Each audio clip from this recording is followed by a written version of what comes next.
tata kelola mangrove memang menjadi hal yang sangat krusial di dalam pengelolaan dan juga pelindungan mangrove, karena kita tahu mangrove itu satu kawasan yang di situ banyak kepentingan. Roadmap ini kita harapkan sinergi itu bisa dibangun, amanah untuk melakukan rehabilitasi seluas 600.000 hektar sampai dengan tahun 2024. Ini rencana yang sangat ambisius sekali. Tidak ada negara yang ambisinya sama dengan Indonesia. Bahkan mungkin sepersepuluhnya saja tidak ada, sehingga harus kita lakukan dengan sebaik-baiknya. Untuk PEN ini kita bisa merehabilitasi mangrove seluas lebih dari 34.000 hektar. Jadi ada kelebihan target. Lebih dari 100%. Ya.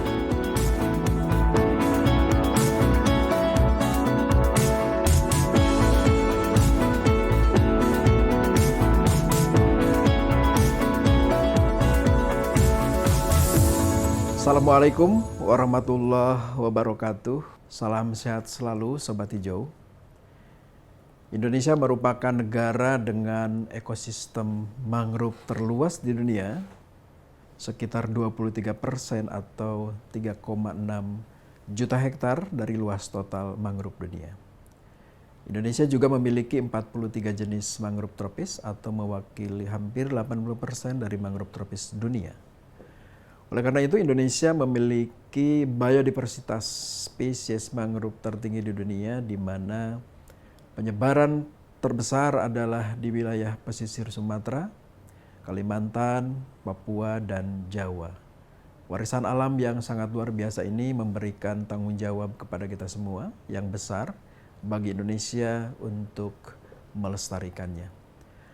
Pemerintah Indonesia menaruh perhatian yang besar terhadap ekosistem mangrove yang multifungsi dan keberadaannya sangat penting sebagai tempat berkembang biak dan pemijahan biota laut, penyediaan makanan, kayu, bahan bakar, dan obat-obatan. Mangrove juga memainkan peran penting dalam mengurangi dampak perubahan iklim, seperti mengurangi resiko gelombang dan cuaca ekstrim, melindungi pantai dari abrasi atau erosi pantai, menghambat intrusi air laut, dan menjaga kualitas air dari ancaman polusi. Ekosistem mangrove mampu menyimpan 800 hingga 1.200 ton karbon per hektar, cadangan karbon atau 4-5 kali hutan terestrial, di mana 80% karbon tersimpan dalam tanah. Oleh karena itu, pada podcast kali ini bersama saya hadir Profesor Satyawan Pudiatmoko. Beliau adalah Deputi Perencanaan dan Evaluasi di Badan Restorasi Gambut dan Mangrove. Terima kasih sudah hadir, Prof. Dan Sobat Hijau, pada podcast kali ini kita akan membahas seputar rehabilitasi mangrove, gitu kira-kira, Prof. Ya. Dan mudah-mudahan Prof. Satyawan bisa mencerahkan kita semua terkait dengan konteks pembangunan mangrove dan rehabilitasi mangrove di Indonesia. Prof. Satyawan, bisa dijelaskan bagaimana sebetulnya konteks tata kelola mangrove, kemudian kita juga sudah punya roadmap-nya sekarang ya Pak ya? Iya. Dan itu saya kira menjadi capaian baik untuk konteks konservasi mangrove di Indonesia. Bisa dijelaskan, Prof? Ya, terima kasih Pak Nunuh. Sobat Hijau, selamat siang.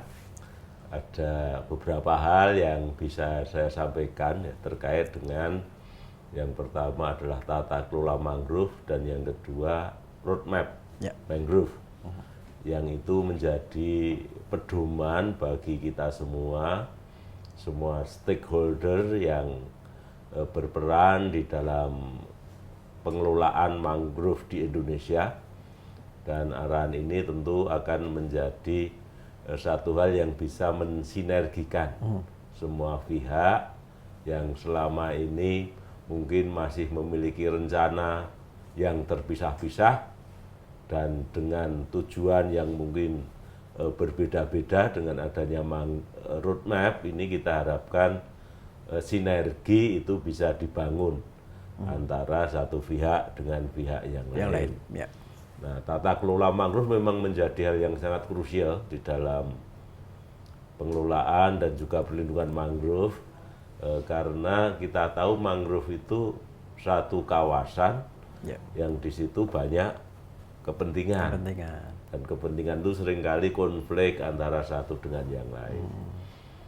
Nah, oleh sebab itu di dalam melakukan tata kelola ini kebersamaan, sinergi itu menjadi satu hal yang pokok. Tidak hanya pemerintah saja, tetapi juga ada investor, ada kelompok masyarakat, ada pemerintah daerah, mungkin juga ada bantuan-bantuan dana dari luar negeri yang mengeroyok bersama-sama di dalam mengelola mangrove.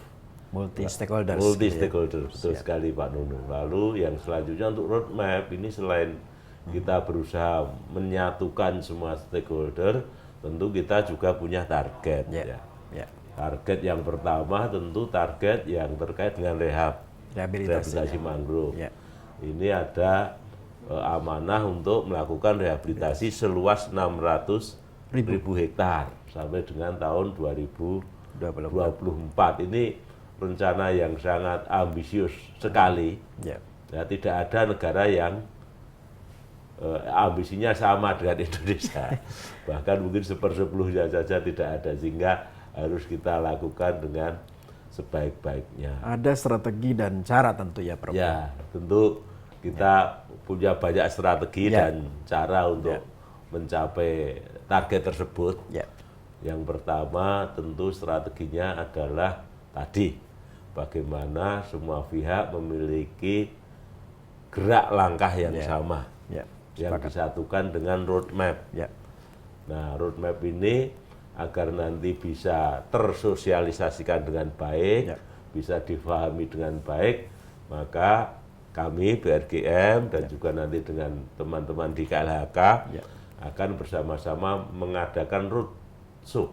Jadi dari roadmap ke roadshow mangrove ke beberapa daerah, terutama ke Pemda, ke pemerintah daerah yang memang mangrove-nya sangat signifikan untuk Indonesia, dan juga mungkin di beberapa investor, pendana, donor, ini juga akan kita sosialisasikan. Ada wilayah potensial mangrove-nya, Prof, di provinsi mana saja? Kalau BRGM di 9 provinsi. Oh, 9 provinsi. Jadi ada 3 provinsi di Sumatera, itu ada Sumatera Utara, ada Riau, ada Bangka Belitung, ada Kepulauan Riau, lalu Kalimantan Barat, Kalimantan Utara, Kalimantan Timur, lalu juga ada Papua dan Papua Barat. Ini lokasi tempat kita melakukan rehabilitasi mangrove, walaupun pada tahun 2021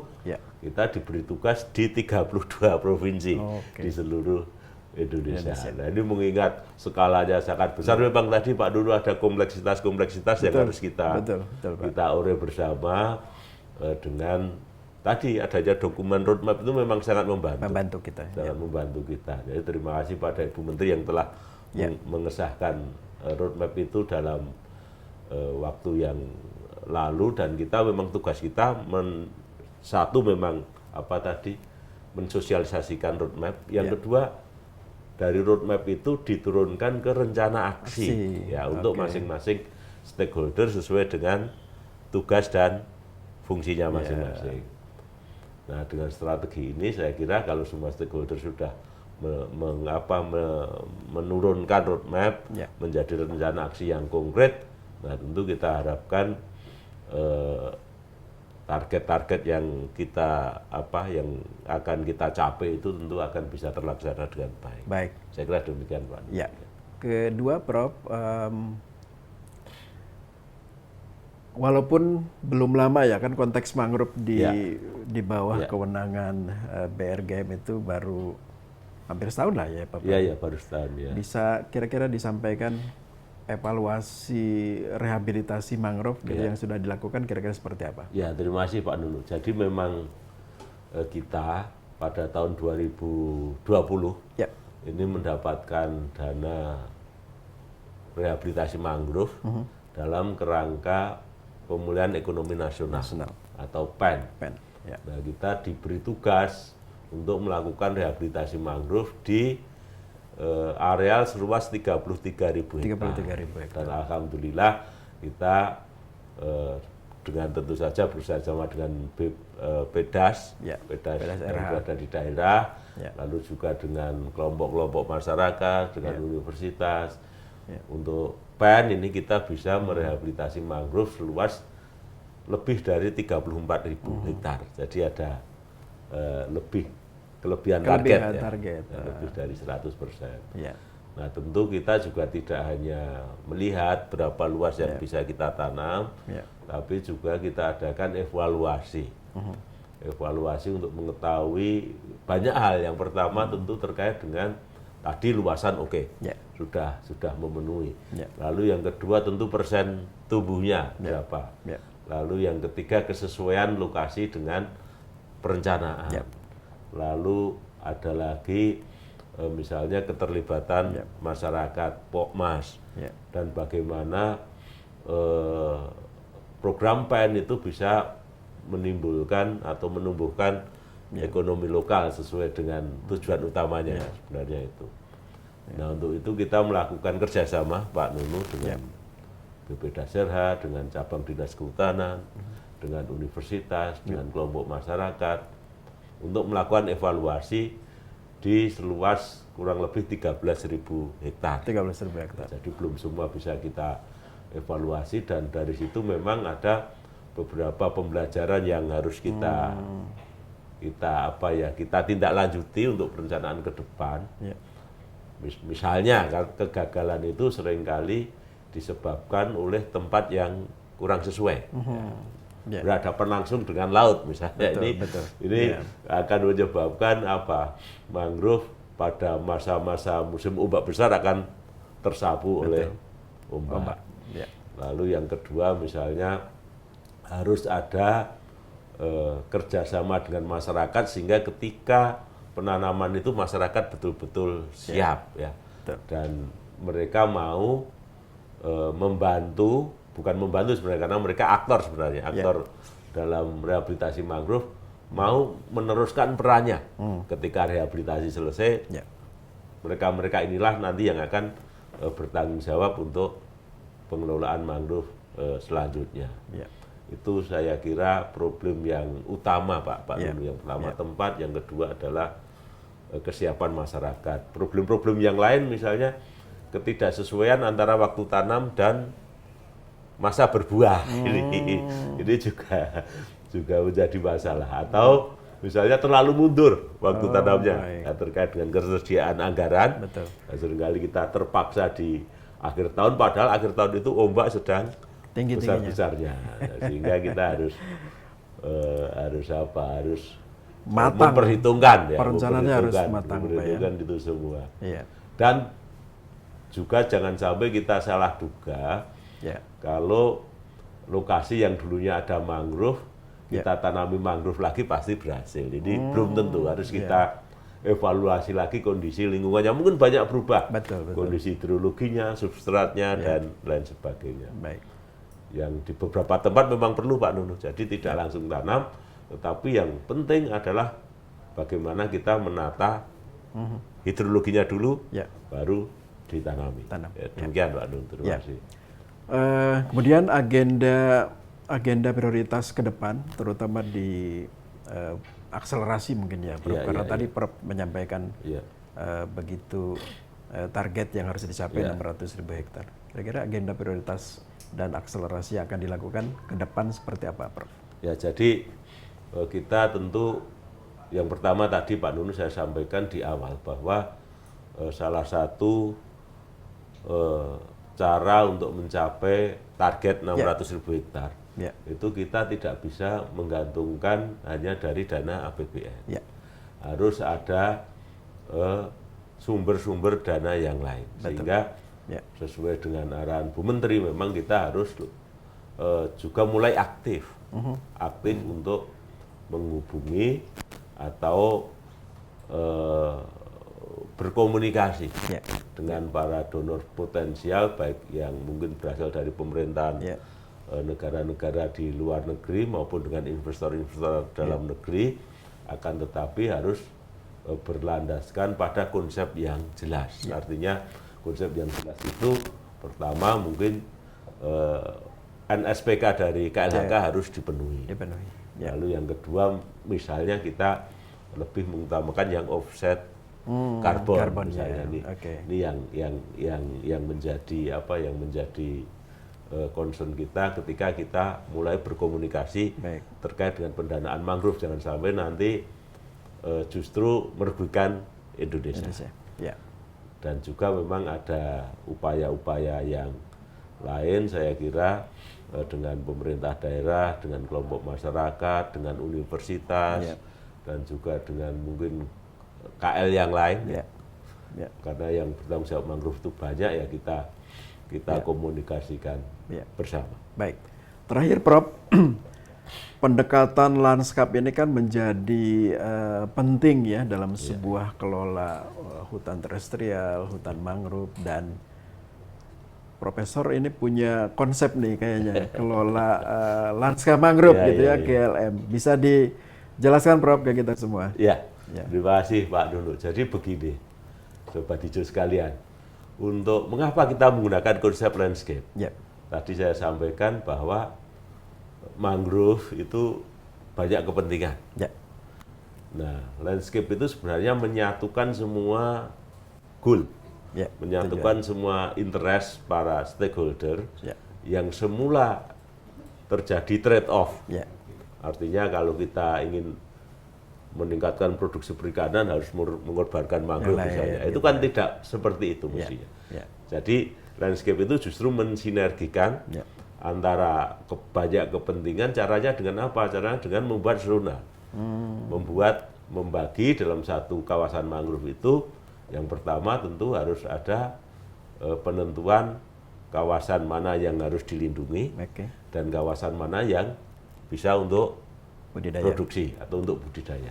Dan harap diingat juga para Sobat Hijau sekalian bahwa seringkali yang namanya produksi itu sangat tergantung juga pada lindung. Ketika kita mengoptimalkan produksi tanpa memperhatikan lindung, ini produksi hanya pada short term. Padahal yang kita inginkan kan long term. Sustain gitu mestinya. Yang sustain, sehingga lindung ini menjadi sangat penting. Tidak hanya melindungi dirinya sendiri, tetapi juga melindungi zona-zona produksi. Itu dalam konsep landscape. Dan kita mencoba membagi mangrove di Indonesia ini menjadi unit-unit manajemen yang kita sebut dengan Kesatuan Landscape Mangrove. Yang nanti di situ akan ditata. Akan ditata mana produksi, mana lindung. Ini pengelolanya siapa, dan di situ nanti ada satu kesatuan goal yang harus disepakati oleh semua stakeholder. Jadi tidak hanya membagi ruang, tapi juga membagi peran, membagi tugas, sehingga fungsi lindung dan fungsi produksi itu bisa berjalan bersama. Terima kasih Prof. Satyawan Budiatmoko, sangat mencerahkan kita semua. Sobat Hijau, tadi sudah dijelaskan oleh Prof. Satyawan begitu mencerahkan kita semua di aspek kelola mangrove. Kita sudah punya roadmap-nya gitu ya. Roadmap-nya juga bisa di-share ke publik kira-kira ya Prof ya. Bisa. Nanti BRGM juga punya link dan publikasi lain saya kira. Beliau juga tadi menyampaikan konteks kelola mangrove berdasarkan berbasis landscape gitu ya. Kemudian hasil evaluasi dan berbagai hal lain terkait dengan program rehabilitasi mangrove yang tengah dijalankan oleh BRGM. Terima kasih lagi Prof. Sekali lagi terima kasih. Sobat Hijau, sampai ketemu pada podcast yang lain dengan topik yang berbeda. Assalamualaikum warahmatullahi wabarakatuh. Waalaikumsalam warahmatullahi wabarakatuh. Terima kasih Sobat Hijau.